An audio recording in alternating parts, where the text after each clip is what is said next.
Hello friends, आपल्या सर्वांची आवडती मालिका वचन दिले तू मला या मालिकेच्या आजच्या गुरुवार 7 मेच्या एपिसोडमध्ये एकानंतर एक जबरदस्त ट्विस्ट आले आहेत. फ्रेंड्स, शेवटी हर्षवर्धन तयार झालाय. त्याने ऊर्जा आणि शौर्यचं लग्न मान्य केलंय आणि ऊर्जा आणि शौर्यला तो आपल्या घरी घेऊन आलाय. परंतु त्याचं काही मनपरिवर्तन झालेलं नाहीये. तर हा सगळा त्याचा प्लॅन होता. शौर्य कोणत्याही परिस्थितीत आपल्या घरी यायला हवा, तो त्या घाणेरड्या चाळीत राहायला नको, म्हणून त्याने विजयाला आपला हा प्लॅन आधीच सांगितला होता. फक्त 10 दिवसात ऊर्जाला घराबाहेर काढायचं असं टार्गेट ठेवून तो ऊर्जाला घरात घेऊन आलाय. तर ऊर्जा ही आपल्या घरून निघाली आणि जेव्हा तिची बिदाई होत होती, जेव्हा तिची पाठवणी होत होती, तेव्हा ती खूपच रडली आणि ते पाहून तुमच्याही डोळ्यात नक्कीच पाणी येईल. तर इकडे हर्षवर्धन हा तर ऊर्जा आणि शौर्यला घरी घेऊन आलाय, पण विजयाने ऊर्जाला घरात घेण्यास नकार दिलाय. ही मुलगी माझ्या घरात येणार नाही असं ती बोललीये. मग आता विजयाचा हा विरोध झुगारून हर्षवर्धन आणि आजी ऊर्जाला घरात घेणार का, हे पाहायला खूप मजा येईल. मग हे सगळं नेमकं घडलं तरी कसं, हे जाणून घेण्यासाठी हा व्हिडिओ शेवटपर्यंत नक्की पहा. फ्रेंड्स, आजच्या एपिसोडच्या सुरुवातीलाच शौर्य ऊर्जाचा हात हातात घेऊन हर्षवर्धन समोर येतो आणि म्हणतो, ऐकलत का डॅड, ही मुलगी आता काय म्हणाली? तुम्ही तिचा अपमान केला, तिच्या आईचा अपमान केला, तिच्या घराचा अपमान केला, तिच्या चाळीचा अपमान केला, तरी ही मुलगी तुमचा विचार करतीये, स्वतःच्या संसाराचा विचार नाही करते. ती मला सांगतीये की तू तुझ्या आईवडिलांच्या घरी परत जा, मला सोडून जा, एकटा जा. आणि डॅड, अशा मुलीला तुम्ही तुमची घरची सून बनवायला तयार नाही आहात. तुम्हाला अशी मुलगी खरंच तुमच्या मुलाची बायको म्हणून नकोय, तुमच्या घरची सून म्हणून नकोय. हर्षवर्धन काहीच बोलत नाही, असं दाखवतो की त्याला हे सगळं पटतंय. पूर्वा हे सगळं ऐकत असते. शौर्य हा त्याला समजवण्याचा प्रयत्न करतो. बाबा, ऊर्जा जी आहे ना, ती फक्त दुसऱ्याचा विचार करते आणि स्वतःचा विचार कधीच करत नाही. जर ती आपल्या घरात आली ना, तर आपल्या घराचं सोनं करेल सोनं. मी तुम्हाला 100% गॅरंटी देतो. ऊर्जा जर आपल्या घरात आली तर ती आपल्या घरातील प्रत्येक माणसाचं मन जिंकून घेईल आणि आपल्या घरात आनंदी आनंद असेल. तुम्हाला ऊर्जाकडे पाहण्याचा दृष्टिकोन चेंज करावा लागणार आहे. कारण तुम्ही फक्त ऊर्जाला विरोध करताय, याचं एकमेव कारण म्हणजे ती तुमच्या विरुद्ध केस लढतीये. डॅड, एवढ्या क्षुल्लक कारणावरून तुम्ही माझ्या आणि ऊर्जाच्या लग्नाला विरोध करताय. ऊर्जाला स्वतःची घरची सून मानायला तयार नाही आहात. तुम्ही एवढा संकुचित विचार कसा काय करू शकता? हर्षवर्धन शौर्यकडे रागारागाने पाहतो. सगळेजण खूप टेन्शनमध्ये असतात. शौर्य हर्षवर्धनला समजावून सांगतो, डॅड, तुम्ही ऊर्जाकडे पाहण्याचा दृष्टिकोन बदलला ना, तर तुम्हाला कळेल की ऊर्जा किती चांगली मुलगी आहे. तिच्यात कोणताच दोष नाहीये. ती आपल्या घरात खूप आनंदाने राहील आणि सगळ्यांना आनंद देईल. त्यामुळे तुम्ही आमचं लग्न ॲक्सेप्ट करा. मला आणि ऊर्जाला एकत्र घरी घेऊन जा. तुमचा हा हट्ट सोडा, कारण तुम्ही कितीही हट्ट केला तरी ऊर्जाला घेतल्याशिवाय मी तुमच्याबरोबर येणार नाहीये. एकटा मी तुमच्या घरी येणार नाहीये. हर्षवर्धनला काय बोलावं ते समजतच नाही.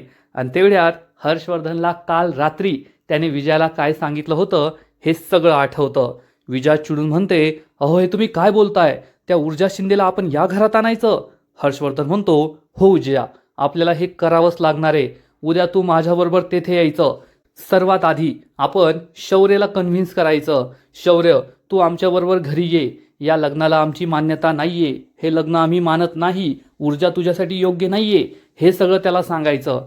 त्यामुळे शौर्य खूप चिडणार, तो आपल्याशी भांडेल. मग ऊर्जा आणि त्या पूर्वाचा अपमान करायचा, त्या दोघी आपल्याशी भांडतील. शौर्यला आपण असं दाखवायचं की आम्ही ऊर्जाला ॲक्सेप्ट करायला तयार नाहीये, आम्ही तुला फक्त एकट्यालाच येथे घ्यायला आलोय.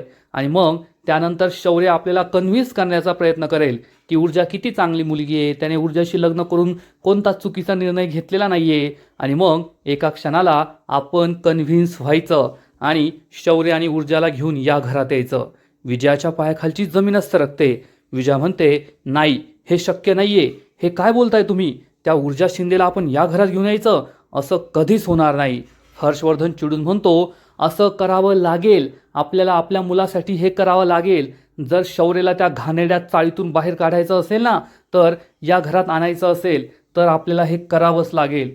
विजया खूप चिडते आणि म्हणते, तुम्हाला काय करायचं ते करा. त्या ऊर्जाला घरात आणायचं असेल तर आणा, पण एक लक्षात ठेवा, मी त्या ऊर्जाला घरात पाऊल ठेवू देणार नाही. तिला या घरात गृहप्रवेश करू देणार नाही. हे ऐकून हर्षवर्धनला मोठा धक्काच बसतो. म्हणजे विजयाने त्याच्या प्लॅनमध्ये त्याची साथ दिलेली नसते, पण हर्षवर्धनने मात्र ऊर्जाला घरी आणण्यासाठी हा मास्टर प्लॅन बनवलेला असतो. आणि इकडे हर्षवर्धनला हे सगळं आठवतं. तेव्हा शौर्य हा हर्षवर्धनला म्हणतो, डॅड प्लीज विचार करा आणि आमच्या लग्नाला मान्यता द्या. आणि त्याच वेळेस हर्षवर्धन लगेचच आपला स्टँड बदलतो. हर्षवर्धन चक्क शौर्यला जवळ घेतो आणि म्हणतो, ठीक आहे बेटा, जर तुझी अशीच इच्छा असेल ना तर मी तुमच्या लग्नाला मान्यता देतो. तू आणि ऊर्जा दोघे माझ्याबरोबर घरी चला. हे ऐकून ऊर्जा, शौर्य, पूर्वा यांना जबर धक्काच बसतो. शौर्य विचारतो, डॅड तुम्ही खरं बोलताय, तुम्ही आमच्या लग्नाला मान्यता दिली? हर्षवर्धन म्हणतो, मग माझ्यासमोर दुसरा पर्याय तरी कोणता राहिला आहे? मला तुला घरी न्यायचं आहे आणि तुला घरी न्यायचं असेल तर मला ऊर्जाला सुद्धा घरी न्यावंच लागेल ना. तुमच्या लग्नाला मान्यता द्यावीच लागेल, म्हणून मी मान्यता देतोय. शौर्यला खूप आनंद होतो, पण पूर्वा मात्र त्याच्याकडे वेगळ्या नजरेने पाहत असते. तिला माहीत असतं हा माणूस एवढ्या लवकर ऐकणाऱ्यातला नाहीये, याचा नक्कीच यामागे काहीतरी डाव असू शकतो. ऊर्जाला सुद्धा काय घडतंय ते कळतच नाही.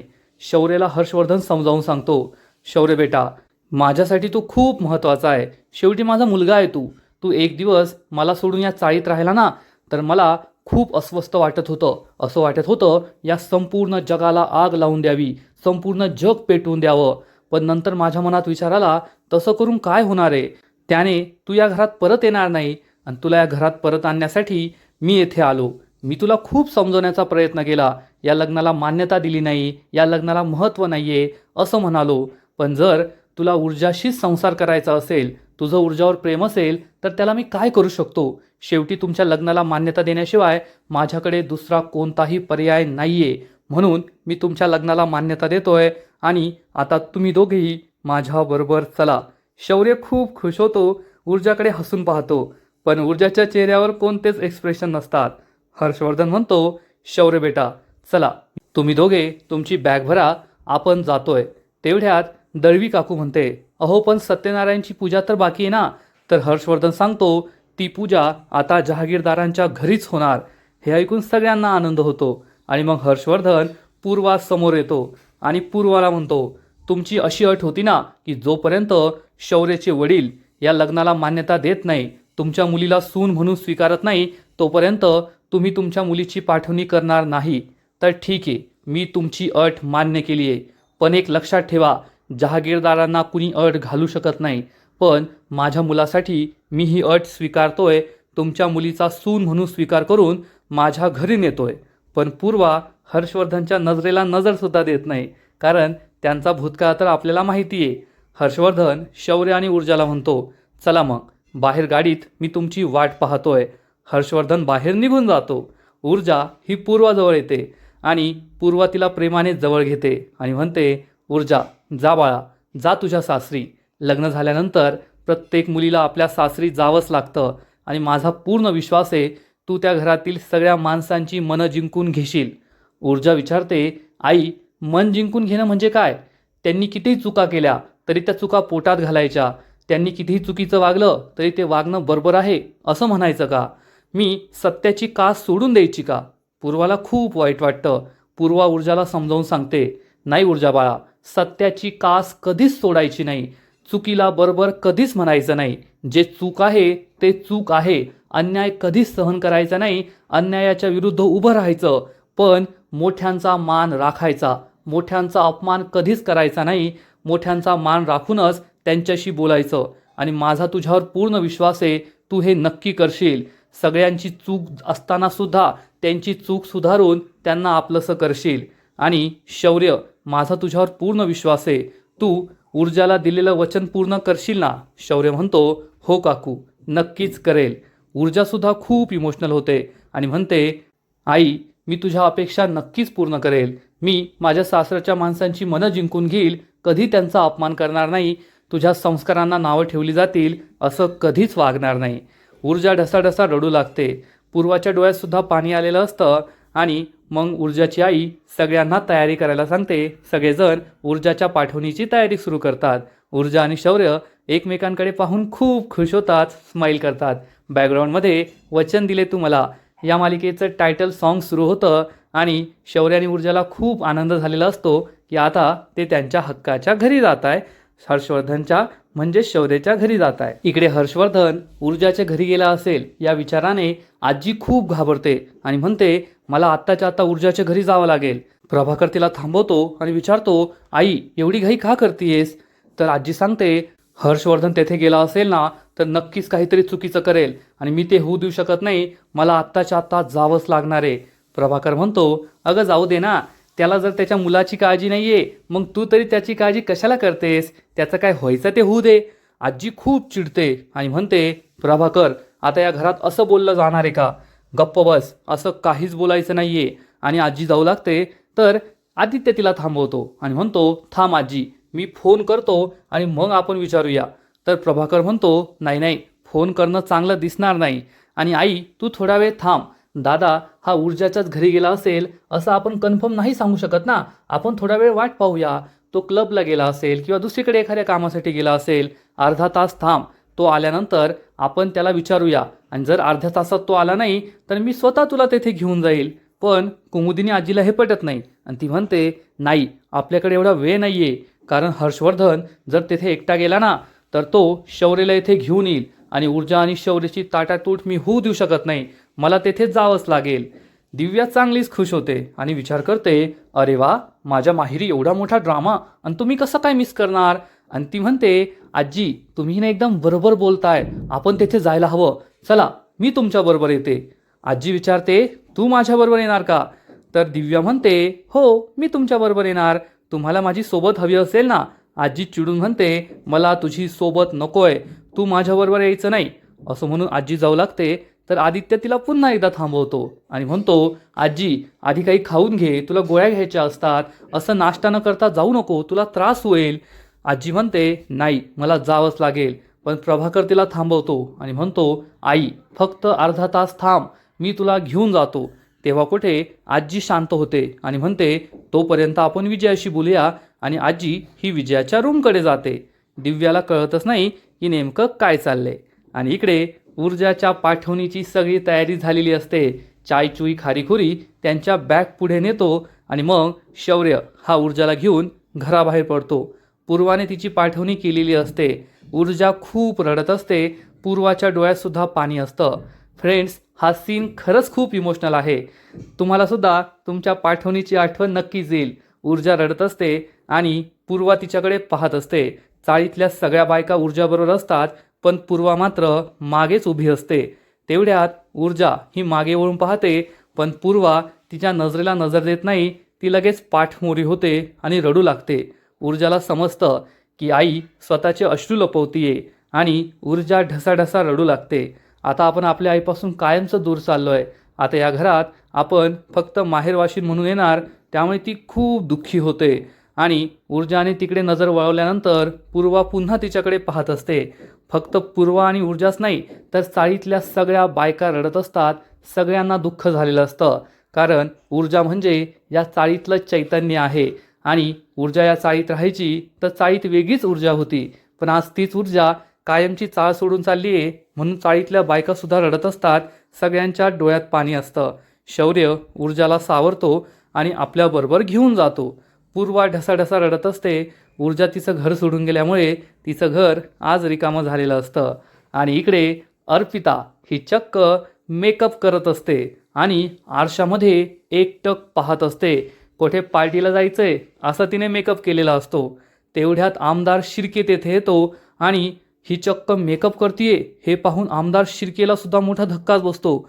आमदार शिर्के विचारतो अर्पिता बेटा हे काय करतेस? तर अर्पिता म्हणते डॅड मी तयार झालीये, माझं शौर्याशी लग्न होणार आहे ना. अर्पिताला पुरं वेळ लागलंय असं त्याला वाटतं आणि आमदार शिर्के विचारतो हे काय करतेस तू? तर अर्पिता म्हणते काय झालं, माझा मेकअप खराब झाला का? असं म्हणून ती पुन्हा आरशात पाहते. आमदार शिर्के म्हणतो नाही नाही मेकअपचं नाही, पण काल काय काय घडलं हे तुला आठवतंय का? अर्पिता हसून म्हणते हो आठवतंय ना, आपण शौर्य आणि ऊर्जाच्या लग्नात गेलो होतो, तेथे मी काय केलं, पण शौर्यने माझं ऐकलं नाही आणि त्या ऊर्जाशी लग्न केलं, हे सगळं मला आठवतंय. आणि अर्पिता हे सगळं हसून सांगत असते. आमदार शिर्केला मोठा धक्काच बसतो. माझी पोरगी येडी झाली की काय अशी भीती त्याला वाटते. आमदार शिर्के विचारतो अर्पिता तू हे काय बोलतीयेस?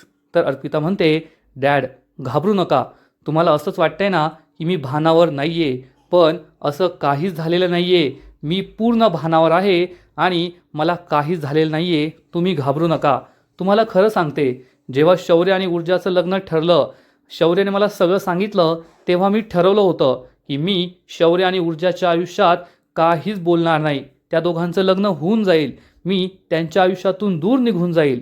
पण काल जेव्हा आपण त्या हॉलमध्ये गेलो, तोपर्यंत मी शांत होते. पण ज्यावेळेस मी शौर्याला नवऱ्या मुलाच्या वेशात पाहिलं आणि त्या ऊर्जाला त्याच्या बाजूला पाहिलं ना, त्यावेळेस माझ्या डोक्यात तिडीक गेली आणि माझा स्वतःवरचा ताबा सुटला. आमदार शिर्के हे सगळं ऐकत असतो. अर्पिता सांगते, मी त्या शौर्याला समजवण्याचा प्रयत्न केला. त्याच्या हातापाया पडले. किती रडले मी की ते लग्न नको करू, माझं तुझ्यावर प्रेम आहे. पण त्याला माझी कीव आली नाही. त्याने कीव करून जरी माझ्याशी लग्न केलं असतं ना, तरी मी त्याच्याशी आयुष्यभर सुखाचा संसार केला असता. पण त्याने माझी कीव केली नाही. माझ्यावर ओरडला, मला हकलून दिलं आणि शेवटी त्या ऊर्जा शिंदेशीच लग्न केलं. आणि बाबा, त्या क्षणी मी ठरवलं की मी आता शौर्यशीच लग्न करणार. फक्त 10 दिवस. हर्षवर्धन अंकलने तुम्हाला हे सांगितलंय ना की 10 दिवसात शौर्य आणि ऊर्जाचं लग्न मोडणार आणि मग ते माझं शौर्यशी लग्न लावून देतील. आणि जर त्यांनी हे लग्न मोडलं नाही ना, तर मी हे लग्न मोडेल. तुम्ही पाहतच राहा. अर्पिता ही वेगळीच झालेली असते. फ्रेंड्स, या मालिकेच्या सुरुवातीपासून आपण पाहतोय की अर्पिताचं शौर्यावर प्रेम आहे, पण अर्पिता ही खूप समजदार आणि हुशार मुलगी होती. पण आता ऊर्जा आणि शौर्याच्या लग्नानंतर ती पूर्णपणे सायको झाली आहे आणि आता ती सुद्धा मालिकेतली एक मोठी व्हिलन बनणार, एवढं मात्र खरं. आमदार शिर्के हे सगळं पाहतच बसतो. त्याचा विश्वासच बसत नाही की आपली एवढी शांत, समजदार, हुशार मुलगी असं बोलतीये. अर्पिता म्हणते, बाबा, त्या शौर्याने माझं मन दुखावलंय आणि आता काहीही झालं तरीसुद्धा मी शौर्याची बायको बनणार. मीच हर्षवर्धन जहागीरदारांची सून बनणार. आमदाराला मोठा धक्काच बसतो आणि इकडे घरातील सगळेजण हर्षवर्धनची वाट पाहत असतात. आजी म्हणते, प्रभाकर, अर्धा तास झालाय, चल मला आत्ताच्या आत्ता घेऊन तेथे. प्रभाकर म्हणतो, ठीक आहे आई, चल आपण जाऊया. हे दोघे जाऊ लागतात तर शैलजा त्यांना थांबवते आणि म्हणते, ओ तुम्ही कशाला जाताय हो? ते त्यांच्या मुलाचं पाहून घेतील ना, तुम्ही कशाला टेन्शन घेताय? तसंही त्यांच्या मुलाच्या आयुष्यात काही बोललेलं त्यांना आवडत नाही. हे ऐकून आजी खूप चिडते आणि म्हणते, शैलजा गप्प बस. या सगळ्या विषयात मला तुमच्या चौघांशी बोलायचं आहे, पण बोलण्याची ही पद्धत नाही आहे, त्यामुळे तोंड बंद कर. प्रभाकर म्हणतो, चल आई, तिच्याशी वाद घालू नको, आपण जाऊया. हे दोघे जाऊ लागतात. त्याच वेळेस हर्षवर्धन घरी परत येतो. सगळेजण हर्षवर्धनला विचारतात, हर्षवर्धन तू आलास का? आणि तेवढ्यात शौर्य चक्क त्याच्या 2 बॅगा घेऊन सगळ्यांसमोर येतो. शौर्याला पाहून सगळ्यांना खूप आनंद होतो, परंतु ऊर्जा त्याच्याबरोबर नसते. त्यामुळे सगळ्यांना हाच प्रश्न पडतो की ऊर्जा कुठे आहे? आणि आजचा एपिसोड येथेच संपतो. फ्रेंड्स, वचन दिले तुम्हाला, या मालिकेचा आजचा एपिसोड खरंच खूप भारी होता. ऊर्जा आणि शौर्य हे दोघे चाळीत राहत होते, ते पाहायला सुद्धा मजा आली. पण त्यात काही थ्रिल नव्हतं.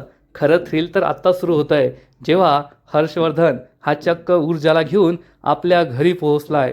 विचार करा, हर्षवर्धन आणि ऊर्जा हे दोघे एकाच घरात चक्क पद्माच्या केसबद्दल लढणार. एकमेकांशी बाचाबाची होईल. कोर्टात जेव्हा ते एकमेकांच्या समोर येतील, तेव्हा हर्षवर्धन हा ऊर्जाचा सासरा असेल आणि ऊर्जा ही हर्षवर्धनची सून असेल आणि शौर्य ऊर्जाचा नवरा म्हणून चक्क पद्माच्या बाजूने कोर्टात साक्ष देणार.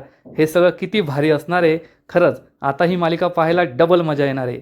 आजचा एपिसोड तर भारी होता, पण या मालिकेचा पुढील एपिसोड आणखीन भारी असणार आहे. आणखीन मोठा ट्विस्ट या मालिकेत येणार आहे. मग नेमकं घडणार तरी काय? तर फ्रेंड्स, वचन दिले तुम्हाला, या मालिकेच्या पुढील एपिसोडमध्ये आपण पाहू, आजी आणि घरातील सगळेजण शौर्यला विचारतील, शौर्य तू एकटाच आलाय का? ऊर्जा कोठे आहे? आणि तेवढ्यात शौर्य ऊर्जाला बोलवणार. ऊर्जाला पाहून सगळ्यांना खूप आनंद होईल. ऊर्जा आणि शौर्य हे दोघे गृहप्रवेश करणार असतील, परंतु त्याच वेळेस विजया धावत पळत तेथे येईल आणि म्हणेल, ही मुलगी माझ्या घरात गृहप्रवेश करणार नाही. त्यामुळे सगळ्यांनाच मोठा धक्का बसेल. हर्षवर्धन विजयाला समजवण्याचा प्रयत्न करेल. विजया, आता शौर्य आणि ऊर्जाचं लग्न झालंय. ऊर्जा या घरची सून आहे. जा, गृहप्रवेशाची तयारी कर आणि तिला घरात घे. परंतु विजया ही काही ऐकणार नाही आणि हर्षवर्धनला ठणकावून सांगेल, ही मुलगी या घरात पाऊल ठेवणार नाही. मी तिचा गृहप्रवेश करून घेणार नाही. त्यामुळे सगळेच खूप चिडतील. पण आपल्या सगळ्यांना माहिती आहे विजयाला घरात काडीची किंमत नाही आहे. जेव्हा हर्षवर्धन त्याचा आवाज चढवेल, कुमुदिनी आजी तिचा आवाज चढवेल, तेव्हा विजया गार बसेल, गप्प बसेल. तिच्या या विरोधाला काडीचीही किंमत नाही आहे. म्हणजे आता ऊर्जा आणि शौर्य या दोघांचा घरात गृहप्रवेश होणार आहे आणि या मालिकेची मजा ही दुपटीने वाढणार आहे. कारण जेव्हा ऊर्जा आणि हर्षवर्धन हे दोघे एकाच घरात असतील आणि एकाच केसमध्ये ते एकमेकांविरुद्ध लढताय. लवकरच पद्माच्या कोर्ट केसची हिअरिंगसुद्धा जवळ आली आहे. लवकरच सुनावणी होणार आहे आणि या सुनावणीमध्ये कोण कोणास भारी पडेल हे पाहायलासुद्धा मजा येईल. तर फ्रेंड्स, तुम्हालासुद्धा हा नवीन आलेला ट्विस्ट पाहायला मजा येईल ना? ऊर्जा आता हर्षवर्धनच्या घरात आली आहे तर काय काय धमाके होतात हे पाहायला भारी वाटेल.